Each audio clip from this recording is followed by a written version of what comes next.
Okay, who wants to create magic in their life by a show of hands? All right. And who wants to create extraordinary results in their life by a show of hands? Awesome. My name is Michael Hilf, and I'm going to be your trainer for today. We're going to be talking about the distinctions change and create.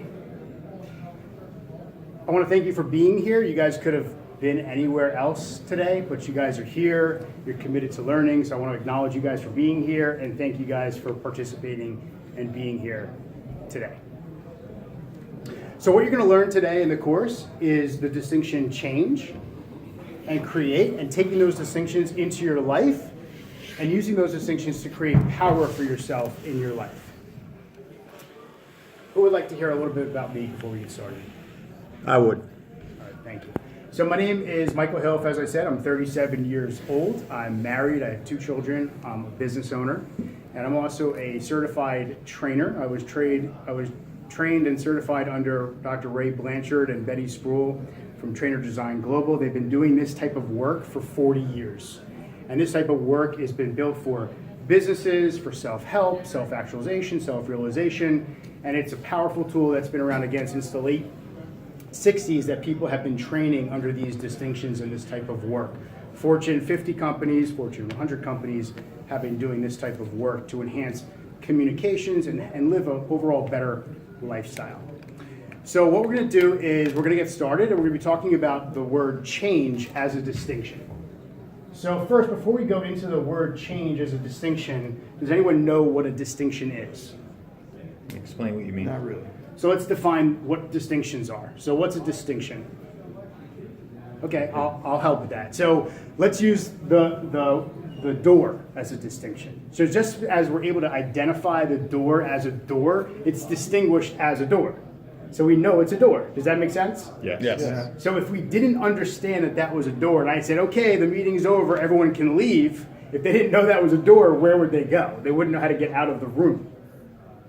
So we're defining it as something. Or like your cell phones that are out on the table here, right? So we know that that's a cell phone, so we can talk about it because it distinguishes one. So it's a distinction. So it's something that we can all agree to, that we see the same way and understand and have an alignment and understanding of something. Does that make sense? Yes. Awesome. So the word change, what does the word change mean? Like, what's the definition of the word change? Make something different. Make something different. Okay, awesome. So different. What else? To go from one state to another state. Okay, so if the first state is the way it is, and you're going to another state, you may want something to be different, or you want some more of it or less of whatever it is, right? So Right. more or less, Right. So more or less. So more or less of something, right? More money or less chaos, or if you have a relationship and you want a different relationship in your life, right? What about better as well? Something better than is, right? Than the way it is. Does that make sense? So better. So the word change as a distinction, you guys can see how different, more or less, or better is defining the word change. Right. Does that make sense? Okay, so what we're saying is, I'm gonna assert that what we're saying is, if we want change in our life, we want something different, or we want more money, or less chaos, or a better relationship, then what I'm gonna say is that the way we got it, the way we have it now, is not okay. Because we wanna change it. Right. Okay, so what we're gonna say is the way it is now, is not okay. Does that make sense? Yes. Okay, so I'm going to do an exercise real quick. Just who can volunteer? Someone just come up to volunteer. William You're in the front row here. Come on, so William. Come on up here, buddy.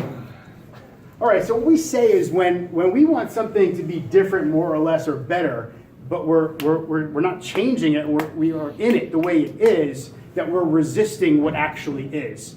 Okay, so let's put your hands up like this, and I want you to press against me. You're the one resisting. I'm resisting what I want to change, right? I want something different, and what I resist, what? Persist. You guys see that? What I resist persists, because I'm constantly resisting here. Right. Right? So what would happen if I just let go? Billy would Billy go falls. down. Billy'd fall. Right. So Billy would lose his what? His Balance. balance and power over me. Something that I'm resisting, he's losing his power over me if I stop resisting. Right. So we say in the trainings that we've been learned that have been around forever is that when we resist, it persists. If we're stuck in it the way it is, and if we know it's not okay, what happens is we're so focused in on it, we're so focused in on it, we can't see possibilities. We can't see it any other way because we're in it the way it is. Until we stop and take away its power, then we're able to see what's possible.